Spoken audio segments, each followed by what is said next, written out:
Just waiting for somebody to show up.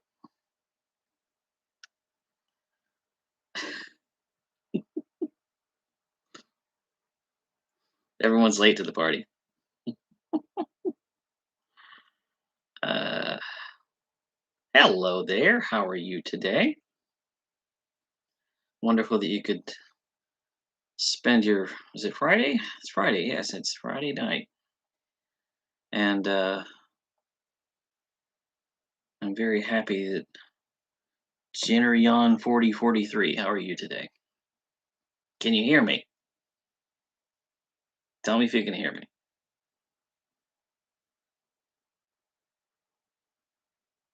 That's good. I'm just waiting for some folks to float in here. Yes, you can hear me. Wonderful. Wunderbar.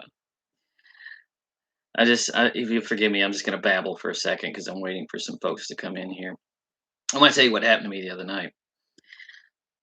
I have a podcast, the Pod Bay Doors podcast, and the other night I was doing. We did an episode for February on something that I love, right?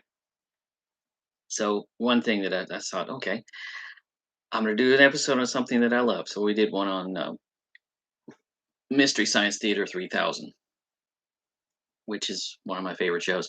So with a specific focus on Manos: The Hands of Fate,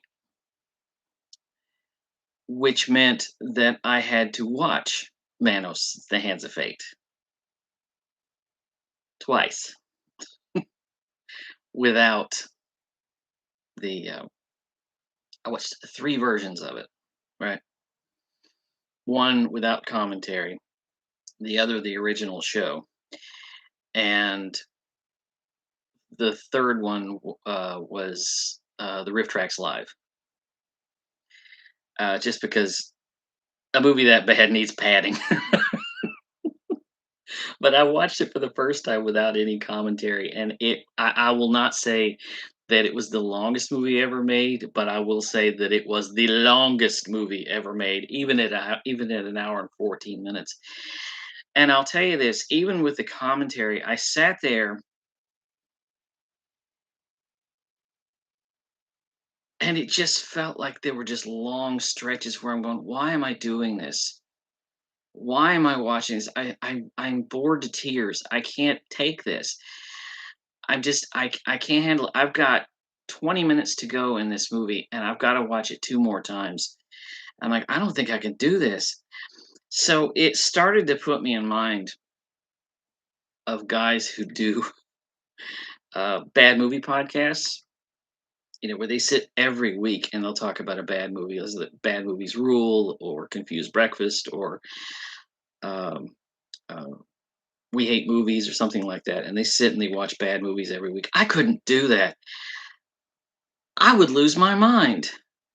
Oh my god, if I had to watch crap like this every single week, especially the Mystery Science Theater had to write this, I couldn't take it. I see bad movies enough for my website, but I was like, it bent my brain a little bit. I was like, okay, I need a comedy or something. I need a good movie after this. This is horrifying. But I don't know how people do it. People have this affinity for digesting bad movies. And I guess I'm just not one of them. It's not for me. I need if I watch a movie that bad, I've got to have some padding, like Mystery Science Theater or something. But forgive me if I'm babbling. I'm waiting for somebody else to come in right now. Uh, but yeah, we did the episode and it was a lot of fun. It was more fun to talk about than it was to watch. People often ask me, it's like, "What's the worst movie you've ever seen?" I don't have one because I don't actively watch bad movies. And a lot of times when I see something really bad, I just forget about it because I don't want to lean on it. I think if I had to suggest the most agonizing experience that I had, it would be a movie called Clifford.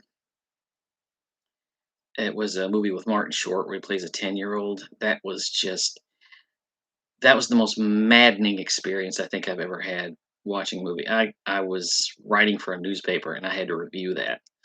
And I sat in a theater by myself.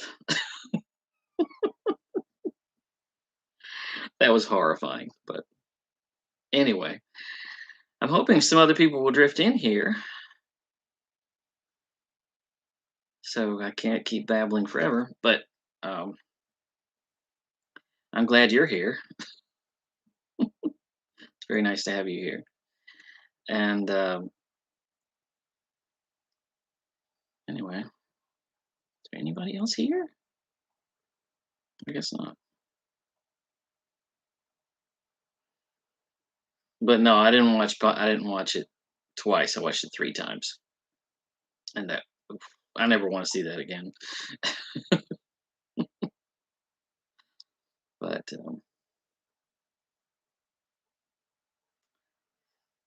hoping at least one more person will join in and I can get started. It's, I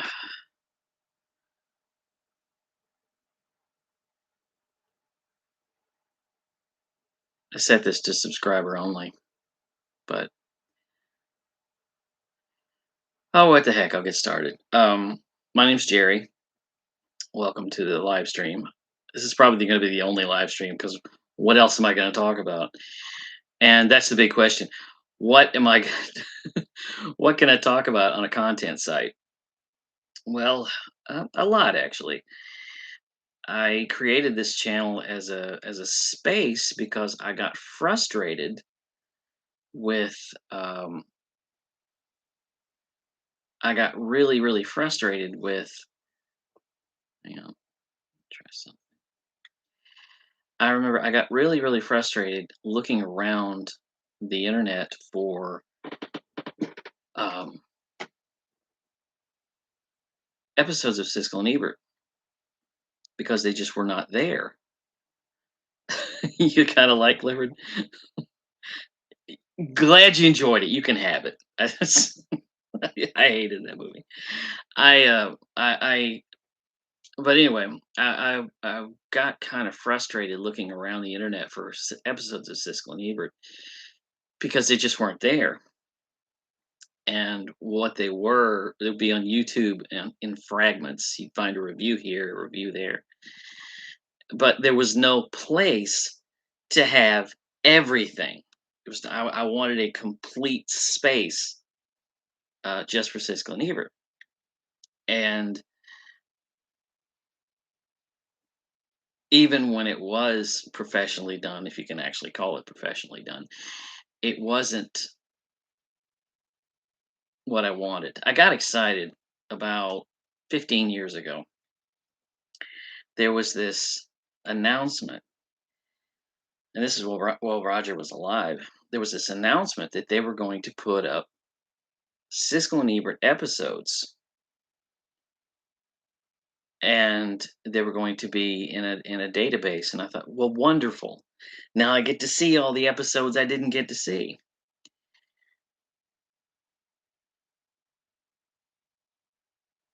And I saw um, Buena Vista had put this thing together. And what they were putting together, I found out, was when they finally downloaded it, my heart broke because first of all, it was only the Siskel and Ebert episodes, and it wasn't the whole show. There were reviews, capsule reviews that were broken up, and that broke my heart because I was like, okay, this. The only good thing to come from that is the fact that some people captured those reviews and they put them on YouTube later. And if you ever go and you look at a Siskel and Ebert review on YouTube and it starts and ends with that blue swirl, that's because it came from that site, which is no longer there. And it was very frustrating. It was just extremely frustrating. It was nice to see them, but I wanted to see the whole show. I wanted to see the whole thing. I wanted episodes. Well, not too long ago, and you guys may know this, someone started putting up episodes of sneak previews and at the movies on the IMDb, which is not there anymore. And a lot of those episodes got captured. A lot of those episodes were captured and then transferred over to YouTube. That's how I got most of them. It's just hunting and finding them all. So I have a lot. I have a lot of the episodes from sneak previews, but a lot of those episodes are missing, and they're kind of lost to time. Which is why when I did that, uh, when I did that list, that's why most of the ones at the top were from at the movies, because the ones I'm really looking for, like Halloween 3 and The Breakfast Club and Indiana Jones and the Temple of Doom, those are the ones that I really, really want to find, and those are the ones I dig deep into the internet. I spend evenings, late evenings, digging around the internet trying to find those, even though I know it's impossible. I know I'll probably never find them, but I if you guys have any questions, just go ahead and ask because I don't have a super chat because I'm not monetizing this. I'll never monetize this channel ever. It's on moral grounds. I would never do that. There's plus, I think there would be some pushback from YouTube. Um, I do this. This is all from the heart. This whole channel is just because of my love for Siskel and Ebert, and they meant a lot to me because I started watching their show regularly in 1992, and because I it was right after I had my girlfriend had broken up with me, and when you have a breakup, your social circles sometimes split, and so I was going to the movies a lot by myself, and so, and I was also getting an education in film, and thank you very much, and I was also getting kind of an education in film to find something other than just the weekend box of whatever was the weekend box office, the tentpole movies, just trying to find something that was something I wouldn't normally see. That's why their show was invaluable to me because they would introduce me to stuff I didn't know. Foreign films, for example, documentaries, just stuff, and they would talk about it intelligently. You couldn't get on television at that time. This was before the internet. You couldn't get at that time any kind of real commentary on television at all because it was all focused on production. It was all focused on box office. It was all focused on things that, they treated it like baseball scores. If you have a movie that opens at number 12, then it's damaged goods. The movie that because anybody that knows if a movie opens at number 1 does not necessarily mean it's good. It just means it got promoted more. So that always aggravated me. So they were kind of a space to go to. And there were two guys who were opinionated. They gave their opinion, not the populist opinion. And hello from Vienna. Hello from Vienna. I'm in Alabama, by the way. My name's Jerry, for those of you just joining. Anyway, they gave their opinion.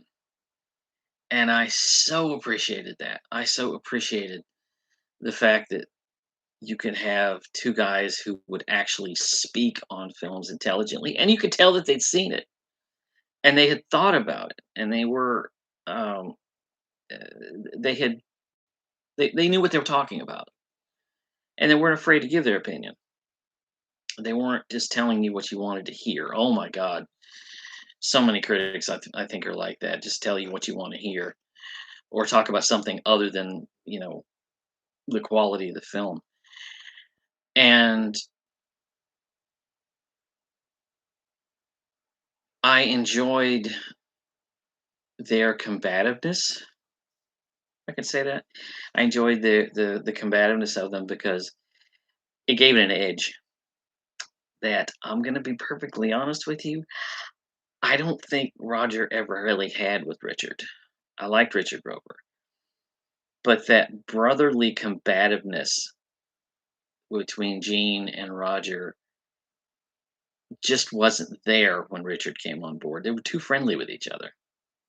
They didn't have you never saw with Richard a review like Full Metal Jacket or Benji the Hunted. You didn't see that sort of screaming match. They were friendly with each other, and I think that while I like Richard, the edginess wasn't there, the competitiveness wasn't there, and it is aggravating because the one thing that I did not expect when I started this channel was I didn't expect a lot of episodes from Ebert and Roper to be missing. Whole chunks of 2002, 2003, 2004, which is the year that I'm working on now, are missing. I mean, large chunks. And I thought, I was going to go back and look at my tapes. I pulled my VCR out of the closet to see if I could find some episodes that weren't online. And of course, my VCR is broken. It's dead. It's it's right here. It's a chunk of metal. It doesn't work anymore. It's done. And so I was going to go today to maybe the thrift store and see if I could find a uh, a VCR, cheap VCR, but never got over there. But I'll get there someday. But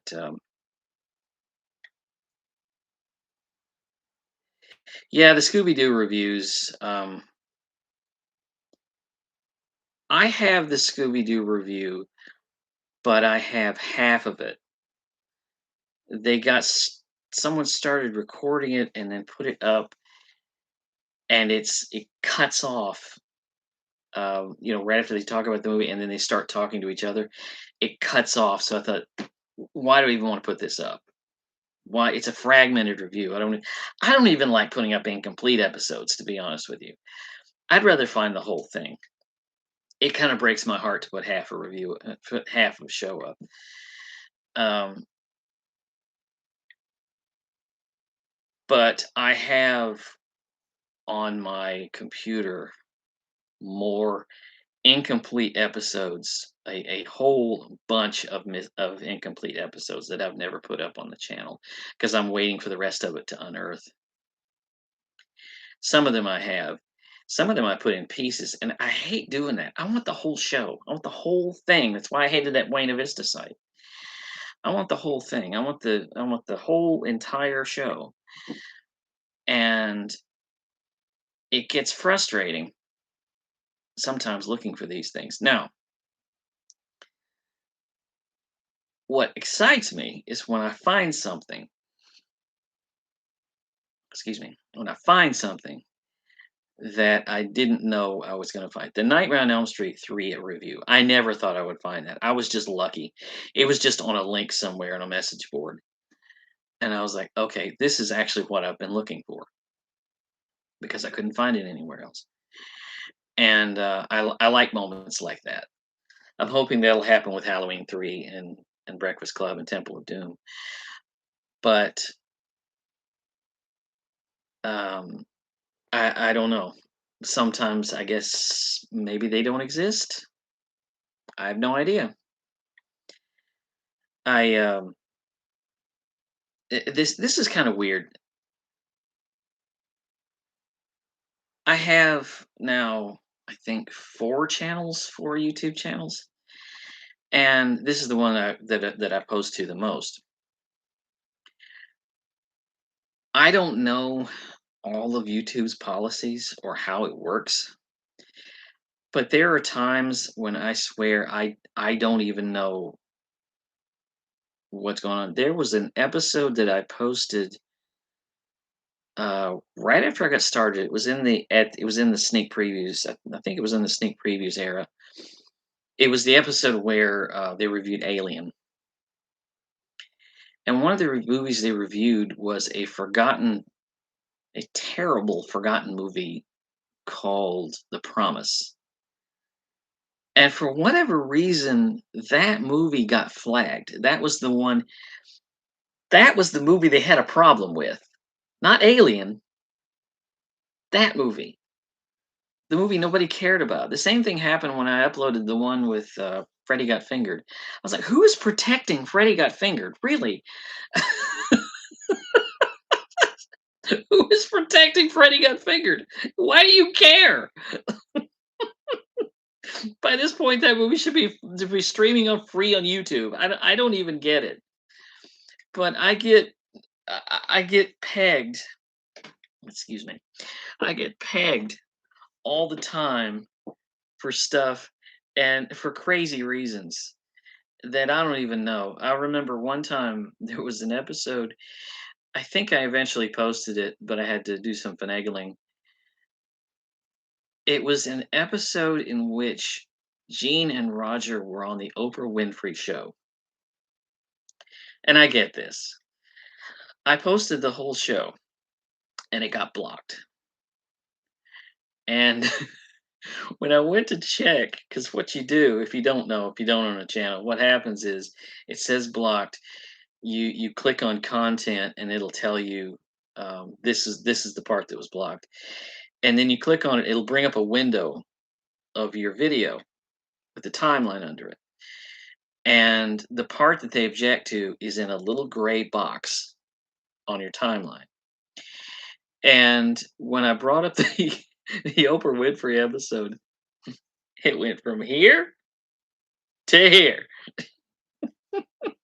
The only thing I was allowed to keep on that video was the fair use tag, the music from the Third Man, my little tags at the end, and that was it. That was all I was allowed to keep. The rest of the show, you can't have that. Harpo got me hard on that, and that happens once in a while. Where I think it was there was an episode of Letterman where, and now how many episodes of Letterman have I posted? And but this one, it just didn't it didn't want me to have that. And Gene and Roger were on Letterman, I don't know how many times. They were on Letterman 50 times. But it's just this one that Worldwide Pants got after me about. I don't know why. I don't understand the policy. I just have to follow them. I follow the guidelines as well as I can. But sometimes I don't understand it, which I thought about probably about 8 months ago. I thought about, oh, I should tell you this. I started this channel a year and a half ago in September of 2024. And this channel almost ended before it began because when I started, I uh, the plan was going to be to start with the very first show of opening soon at a theater near you, and then go chronologically, which has been tough because on your main page, you can't organize the videos. They're just up there as you upload them, which at least I have them up there. But when I uploaded the first episode, it got blocked. Not for a movie, but if you've ever seen the opening soon at a theater near you, I got blocked for something called the Root Beer Rag, which is the song that opens the show. And I thought, that's interesting because music rights. If you think movie clip rights are, if you think copyrights on movies are crazy, copyrights on music are insane. So I ended up cutting it. But I started thinking as I was uploading, and I was getting copyright strikes, and I was getting blocked, and I started thinking, is this going to be worth it? And I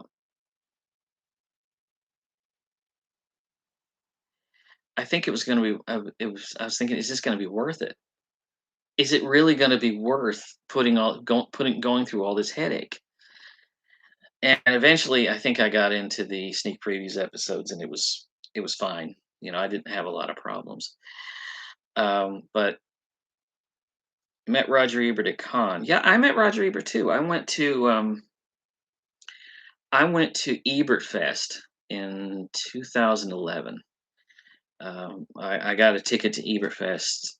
My wife gave me um, a nice little trip there, and I got to meet him. Unfortunately, it was after the surgery, and his jaw was.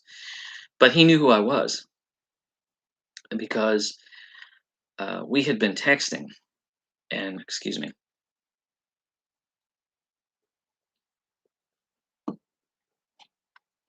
I was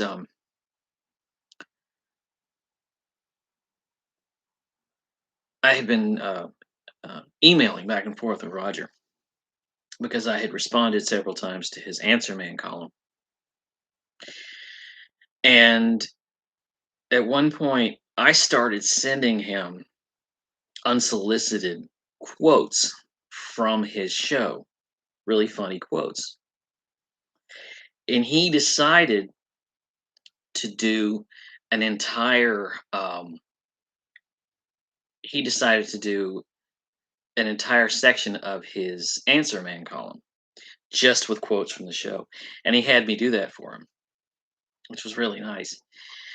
If you ever go to his Answer Man column, if you look for, it's called "In the Meadow We Will Pan a Snowman." I got credited at the bottom of that, so that was really really an honor. He actually sent me his movie guide that year, and he signed it. It said, "Thanks for all the work. Now get busy on these." So I got to meet him, and like I say, he couldn't speak, but he knew who I was. He pointed at me, and I shook his hand. He had very soft hands, if you'd like to know. The Lost World episode. I'm still looking for that. I think I have that somewhere on these tapes. If I can just get my hands on a VCR, I think I have that one.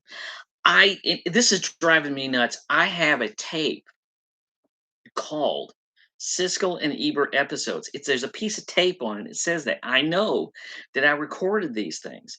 If I can just get access to it. I went to Amazon the other day. I thought, okay, well, somebody's got to have a cheap VCR. No, they were selling them like $500. No, I'm not buying outdated material for $500. Maybe 20. Okay, just jeez. Anyway, but yeah, I have it somewhere, that Lost World review, because it's not anywhere online. Because I think Matthew, you asked me that the other day. Somebody did ask me that the other day if I had that, and I went looking for it, and I couldn't find it. I can't even find the Jurassic Park 3 episode from Ebert and Rover. But yeah, a lot of it I'm hunting for. I'm really hunting for stuff, and I'm getting worried. I'm going to tell you, because the sister to my channel is really that old TV, but I hate that border. I think they've changed it to more of a theater set than the thing. And I'm worried about what's going to happen with my channel, because I don't know how many videos I have on this channel. There's over 1,000 videos in this channel, but my other resource was siskelebert.org, and I've mentioned this several times.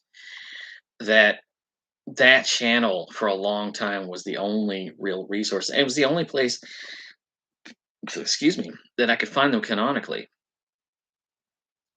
They would do them year by year and put them in order, which is what I tried to do. I can do it on playlists. I just can't do it on my main page. But it went away.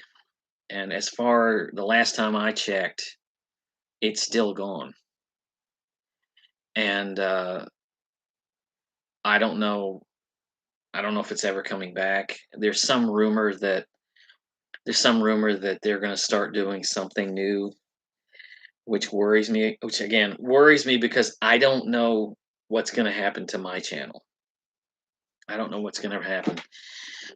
Um, I don't know what's going to happen to this channel. Nothing has happened yet. No one has said anything to me yet. And there are a lot of channels that have Siskel and Ebert content. I have this show's content.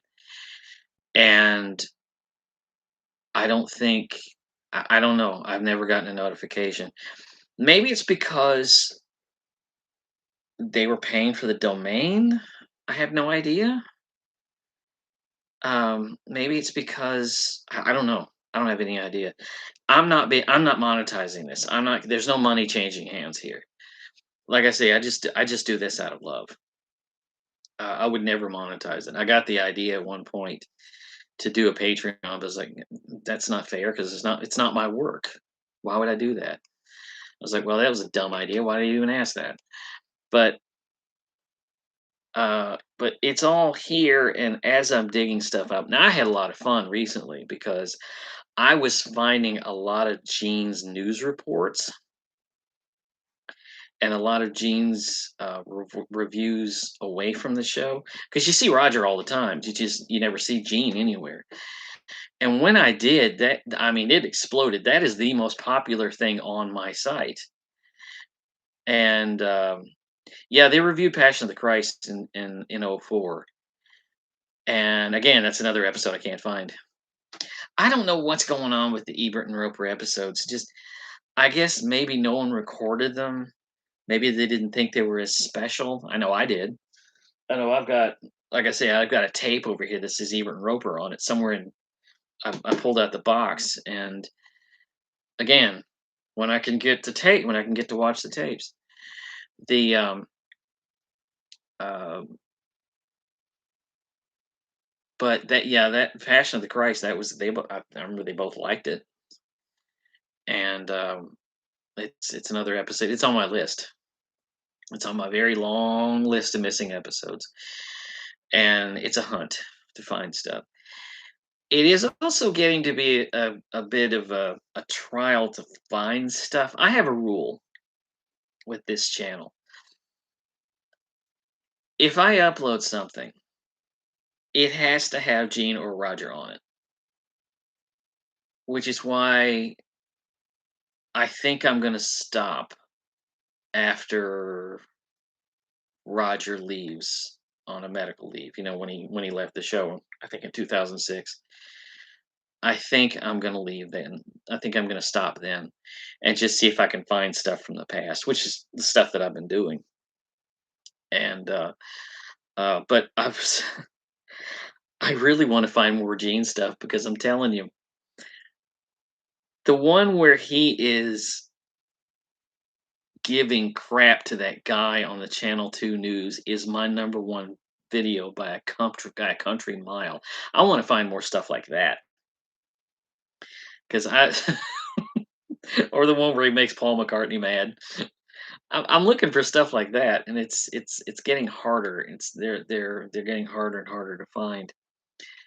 But anyway, how are you guys doing?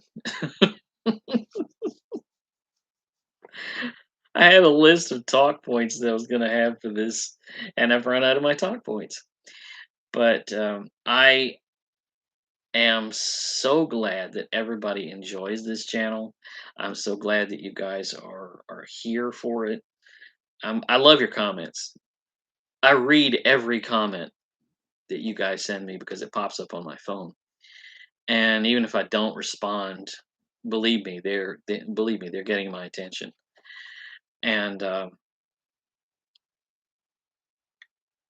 but I'm looking for that those missing episodes. I'm still looking for, and I'm glad you guys really enjoy this. Does anybody have a question or anything?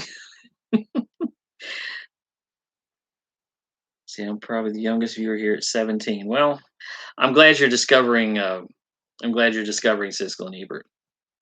It's a great resource. There's nobody else like it. I don't know what relevance that Siskel and Ebert would have had if they had lived into deep into the internet age. I have no idea. I wonder. Um, I wonder if because online critics are a dime a dozen. I mean, you can't throw a rock on the internet without without finding 16 different critics. Sometimes you want to throw rocks at those critics, but uh, I don't know what their relevance would have been. They were invaluable back in the 80s and 90s before the internet. Let's see. What's been a review of Siskel and Ebert? Did you surprise? What? What's been a review Siskel and Ebert did that surprised you, whether they liked it or disliked it? Oh man. Let's see. What surprised me? I'm trying to think. They did 10,000 reviews. I'm trying to think. Oh, I was really surprised how much they like Mortal Kombat. I like that movie too, but I was really surprised how much they really appreciated it. Because Roger would later go on to say, "You can't make art out of a video game." I beg to differ, but I love the Gene news clips. Those are something you have to find. It's fun watching him solo. It is fun watching. It's fun watching Gene just talk because he was off the cuff. He never held back. Sometimes he wasn't polite as, as he was with Paul McCartney, and he just said he spoke his mind. I think Roger, as much as I loved Roger, I think Roger tended to be a little more polite. I would love. It would have been really interesting if Gene Siskel FTW, absolutely. Um, it would have been really interesting if they could have put Gene on a review for the Archive of American Television. If you saw the one that I put up with Roger the other day, it was the career. I would love to have heard Gene in a career interview like that. I don't think you got that much out of Gene, but and maybe the fact that he was so honest was why. But yeah, I was really he's just not polite. He's just not, he's just, well, he's not pandering. He's not pandering. And I so appreciated that. And that's why I love those guys. And any more questions? Anybody else got anything? Anybody? Anybody? Anybody? Let's see. Ebert ranted about the chipmunk adventure. It's funny. Yeah, I remember that because it's chirpy little voices. I remember that review. I actually like that movie.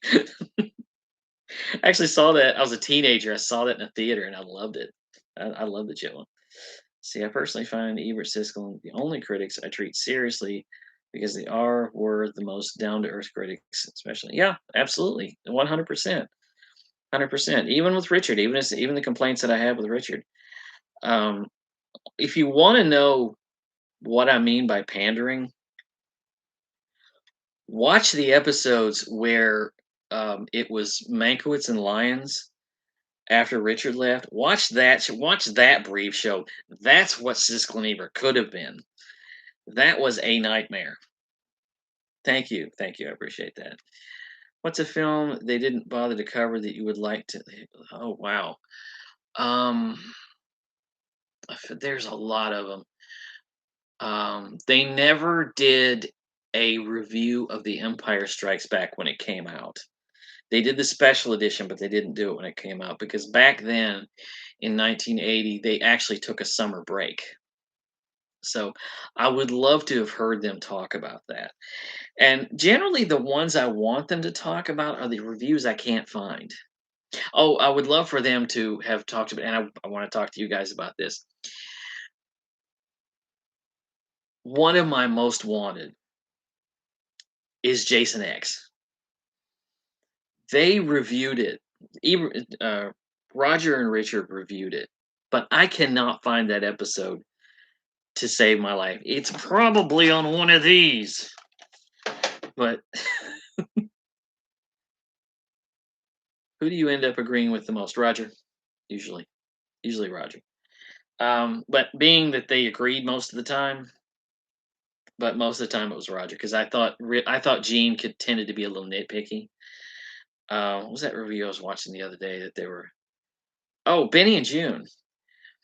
I like Benny and June. I liked it a whole lot, and Gene just kind of picked it apart. I didn't like that. I'm trying to think of reviews that let's see stuff that they would review. Oh, another review I'm looking for is 3 Men and a Baby. That episode that I posted recently about planes, trains, and automobiles, they reviewed that. They reviewed 3 Men and a Baby on that episode. So I'm really looking for that. And I'm trying to think of films they covered that I would love to have heard them do. Uh, what else? What else? What else? What else? I personally love the Titan AE Anastasia episode since I'm a massive fan of those movies. Yeah, I am too. A lot of people hate Anastasia. I love it. I absolutely love it. I don't know if you guys are like this, but on occasion, I'll see something and I so wish that I could hear Gene and Roger's review of it. Um, I just I just saw Scream 7 today, and I reviewed it on my site. It's on armchaircinema.com. I would love to know what they thought of something like Scream 7. I'd love to know what they thought of the state of movies. We're in this post-COVID desert where um, we're dealing right now with the fallout from that, and we're dealing with a lot of remakes and sequels and reboots and you know legacy sequels and stuff like that. I would love to know what they thought of it. Of course, they probably would have retired by now, but let's see. That's how I feel about Caroline. I would love to hear Siskel's thoughts on that. Yeah. Yeah, they hated Rockadoodle. Everybody hated Rockadoodle. That was a project that went all the way back to when Walt Disney was alive. It was it was based on a series of books, not about an Elvis rooster, but um, it went all the way back to an episode of some folk tales about a rooster who thought that his crowing made the sun rise, and they tried for years and years and years and years and years to get it started, and it didn't. And then Don Bluth bought the project, and it somehow became Rockadoodle. And I saw that movie once, and I was like, okay, you know, Don Bluth made The Secret of Nim one of my favorite movies of all time, and they came down to this. No, thank you. Anybody else got a question? I don't know. I'm still back on this question about who do you end up agreeing with the most. I haven't really answered that, but um, I think at heart I'm generally closer to Roger than Gene because his column was syndicated in my newspaper. I live in Alabama. His column was syndicated here, and Gene never was. I never read Gene's reviews until after he died. And to be perfectly honest with you, Roger was more in depth. They had two different writing styles. Roger was more intimate. Gene was more urgent, and that was kind of uh, the different styles. I would love for somebody to come to do a database of Gene's reviews. Uh, his reviews tended to be shorter. They tended to be snappier. He always said that he wrote his reviews as if you're reporting a fire, and that's how they read. That's how they read. And Roger disliked The Missing 2003. Did he? I never saw that one. I never saw his review of that one. But I always I was following the Siskel and Ebert show from about the time that they reviewed The Crying Game in 1992, right up until that show that they did on PBS, that one that didn't last very long. Uh, but I was there while they were going through all those rotating hosts, and I'll be honest with you, out of all of them, I don't know which one of those hosts I would have kept. I really like Joel Siegel. I really liked I the one I couldn't stand was Joyce Skull Haywick. I really liked Jay Leno when he was on with Richard. And did Ebert and Roper review The Corpse Bride? Yes, they did, because Richard Roger during your review sang a bit of Corpse Bride, and yeah, they reviewed that one. I think maybe it's out there. I haven't looked for episodes in 2005 because I'm still digging around for episodes in 2004, which are the ones I've been posting recently. It's going to start to get skinnier and skinnier, and eventually I'm going to run out of episodes. I have When I don't have anything else to review, when I don't have anything else to post, I have a lot of the episodes that Roger did for the news. That's those solo reviews. They're about 2 minutes long, and they feature Roger wearing, I swear, the most unfortunate shirts I've ever seen in my life. And I have a lot of unfortunate shirts. And I like those because it's him not being interrupted by Gene, not being interrupted by by Richard. I really, really like those. I was lucky to find those solo reviews. I like that. Um, but anyway, does anybody else have any more questions? Because I'm running out of stuff to say. I used to. I'll tell you this. I used to go to the movies every week, and that was before I had to take out a second mortgage on my house just to go to a movie. Because now it costs me, it's $35 just to get in the door. And I surprised myself. I went to the movies, I think twice last year. Once was to see Superman, and the other I don't remember. But that comes off of going to the movies sometimes twice a week, in earlier years. And it's so distressing because, first of all, there's nothing I really want to see. And did you see North when that unfortunately spawned onto Earth in 1994? I saw it on video out of blind curiosity. And, you know, sometimes, and this also happened with The Room, I remember sometimes somebody will tell you, "Well, this is the worst movie you'll ever see," and you're sitting there and you're like, "Okay, well, fine. I'll decide if I think it's the worst movie ever made." And I watch the movie, like, "Well, yeah, yeah, okay, that's I get it." North was just mean spirited and ugly, and I hated every minute of it. I get where he was. I get where he was. I hated that movie. Let's see, who would you say makes you laugh more? Um, who would I say makes me laugh more? A lot of times it's Gene, just because Gene was so unpredictable and he would just say things, some outrageous. I enjoyed them on Stern and Letterman. They had great sense of humor and always played along. Yeah, I did too. I liked them better on Stern because it was more relaxed. Um, the On Letterman, you're dealing with.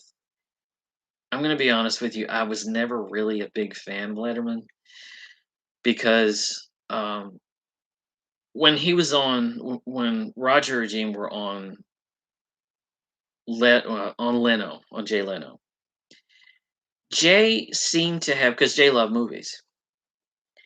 Jay seemed to have a really vested interest in what they had to say. He wanted to hear about the movies.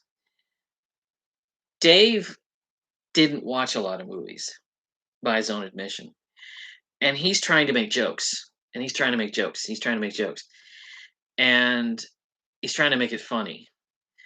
But it was always I prefer Jay because Jay could talk a little more about the movies, and he was genuinely interested in what they had to say. Now, what was really funny were the few times that they were on Johnny Carson, because Johnny would be talking to them, and they would sit there and start squabbling with each other over some nonsense, and Johnny would just sit back. And they would forget Johnny was even in the room because they're squabbling over some nonsense they got it. That was, and the camera would cut to Johnny just sitting there. I always thought that was funny. Let's see. Did you ever watch The Critic when this? Oh, I watched The Critic all the time. Yeah, I watched every episode of The Critic. I loved it.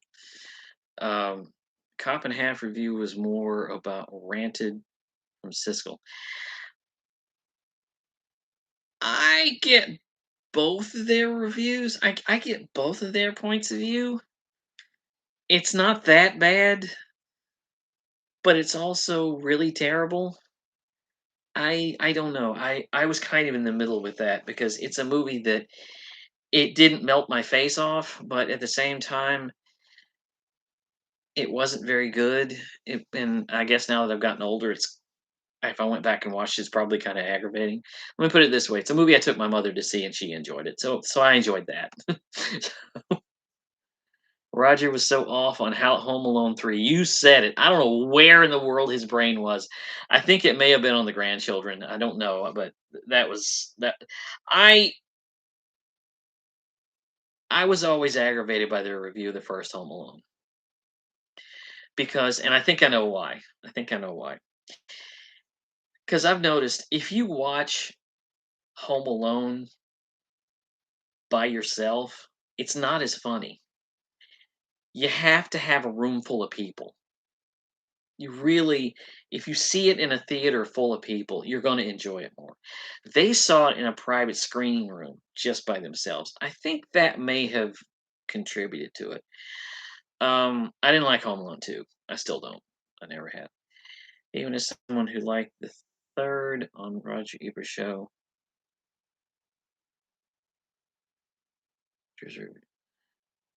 even something shocking to me.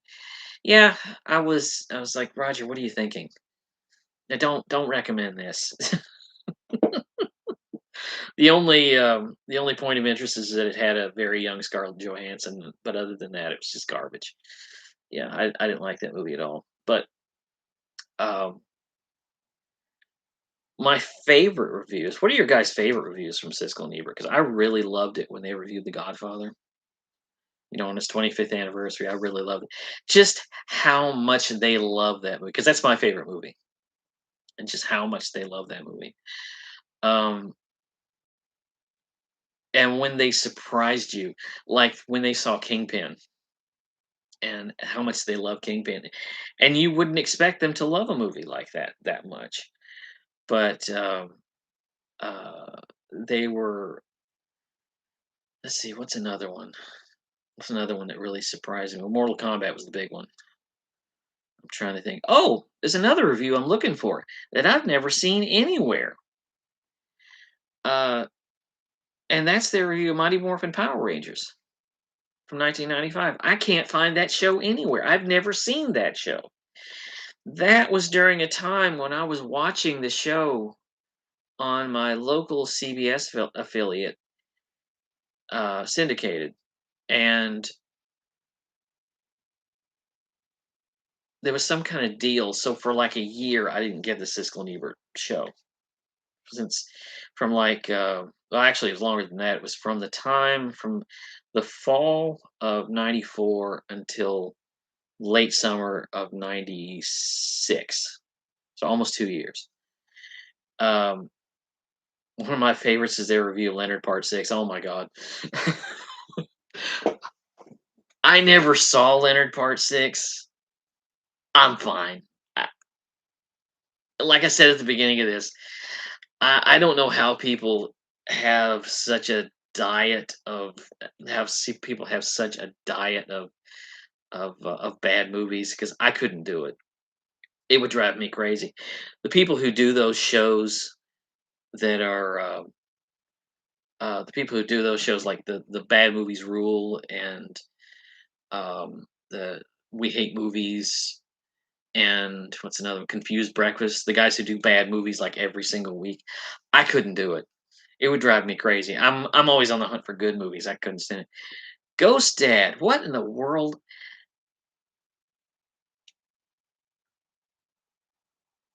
Barring what happened later. Bill Cosby's movie career was insane. I don't know because had the number one TV show on the number one TV show in the country. Couldn't make a good movie to save his life. I don't know what in the world. Ghost Dad was horrible. I saw that one. Leonard Part 6 I didn't see. Yeah, I didn't see that Fat Albert remake. But their Walker review. Walker 1997. Walker, do I know that one?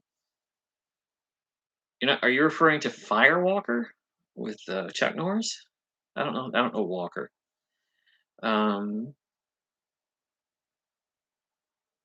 why did they hate the two An American Tail movies? Well, I don't remember the second one, but I know exactly why they didn't like the first one because the characters were Jewish immigrants coming to America at the turn of the century, and the movie refused to use the word. It was like, okay, they're immigrants, they're in America, they're from Russia, they're clearly Jewish, but the movie won't use the word. Why? Why won't they use the word? I get that. I get that. And also, I really like the first one. I don't remember the second one. I don't remember the second one. Let's see. Monkey Bone is a movie that interests me simply because it's live action with Henry Selick. Um, I never saw Monkey Bone. Uh, I can't tell you why. I just never saw it. Ed Harris movie Walker, Alex Cox. I don't remember this one. I remember a lot of stuff. I remember this one, Walker. Let me look this one up. Hang on. Ooh, there we go. Let's see. Walker.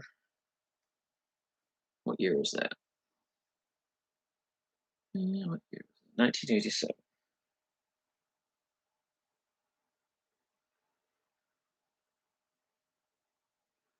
Yeah, I don't remember this one. Yeah, I don't remember. I don't remember Walker. I don't even remember them talking about it. Let's see.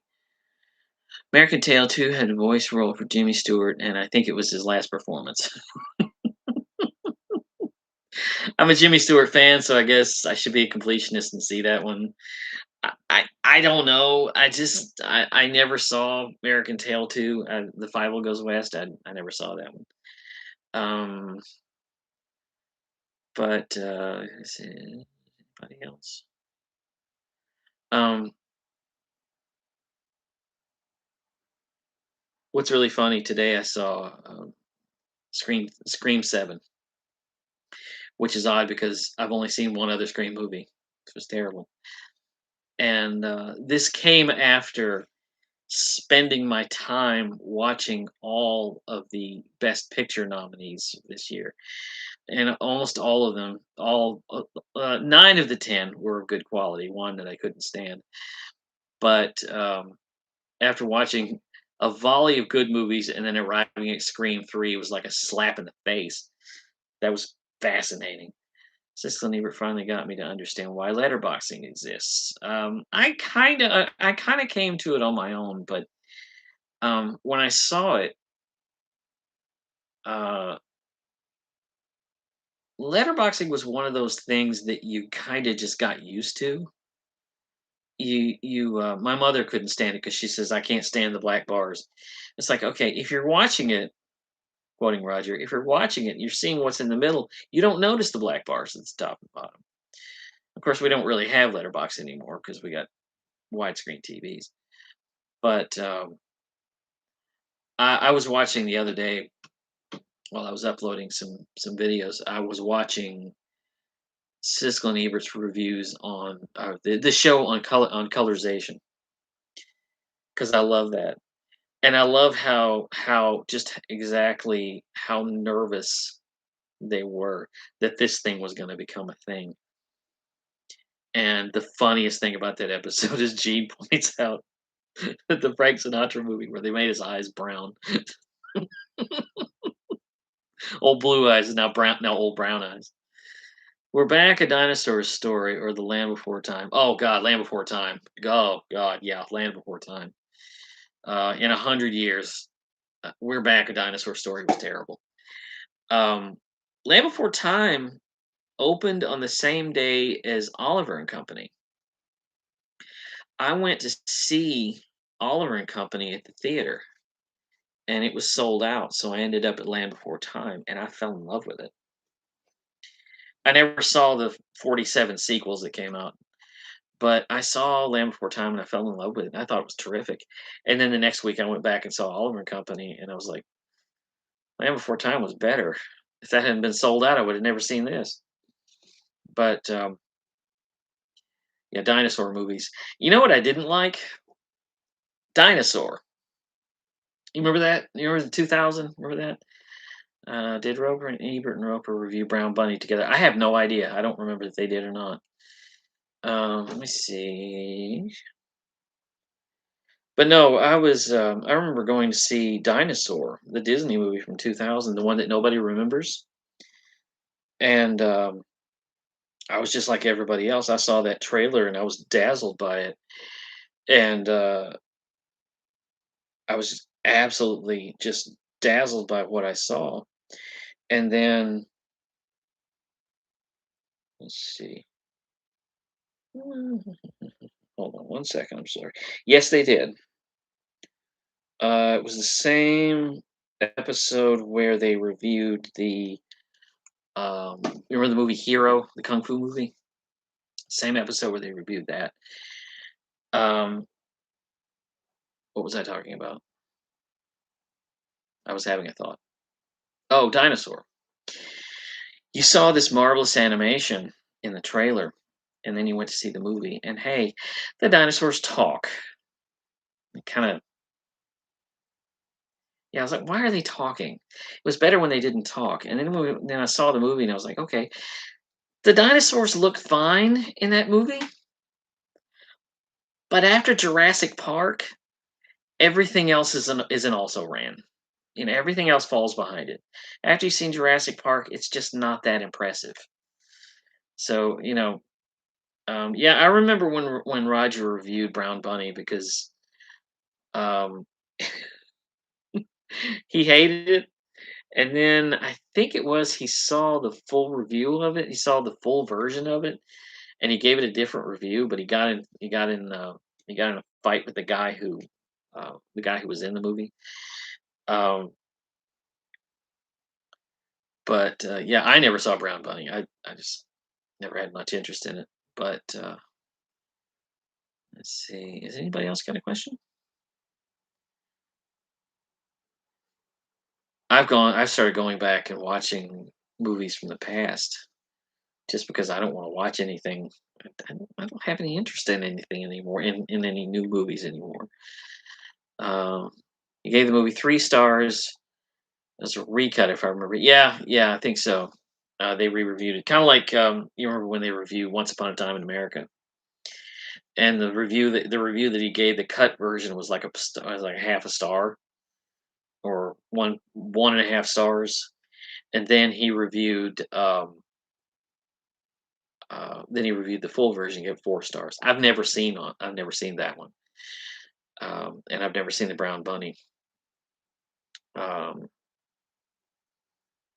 I just, again, never had any interest in it. Geely, Roper hated. Well, who didn't? I never saw Geely. Again, no, thank you. I just I never got around to it. Never really wanted to get around to it. Didn't care about it. It wasn't. This wasn't. I didn't care. Didn't. No. Um, but I loved it when he was on. I think he was on Howard. He was on Howard Stern or something.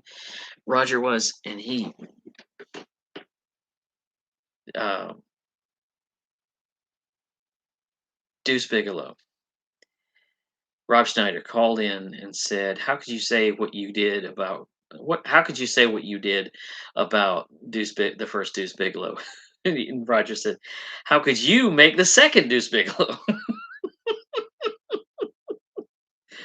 See, even though Catwoman from night 2004 was featured on the show's episode on the worst, I wonder if Richard wrote it. Yeah, they reviewed that film together, and you get to watch Roger sort of fawning over Halle Berry's body. That's what that review was. He reviewed her face, her body, and but not the movie because he hated it. I think they both put it on the worst list. As you say, they probably did. Movies that was pleasantly surprised Roger liked was the first two Spy Kids movies and Scary Movie, which was released in 2000. I never liked any of those. It was always aggravating because I remember sometimes I would go to the theater based on Roger's 4-star review, and I'm sitting there and I'm waiting for it to become a 4-star movie, and I'm waiting and waiting and waiting.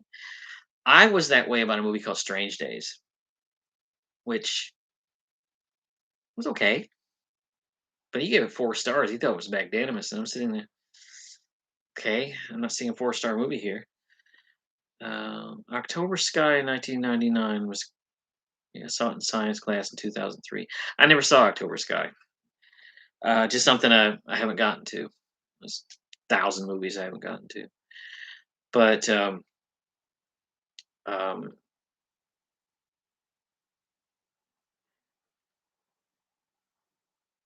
let's see, what was that? I always thought they were a little off on Jurassic Park. Um, I like Jurassic Park a lot, and their objection was, I think they were busy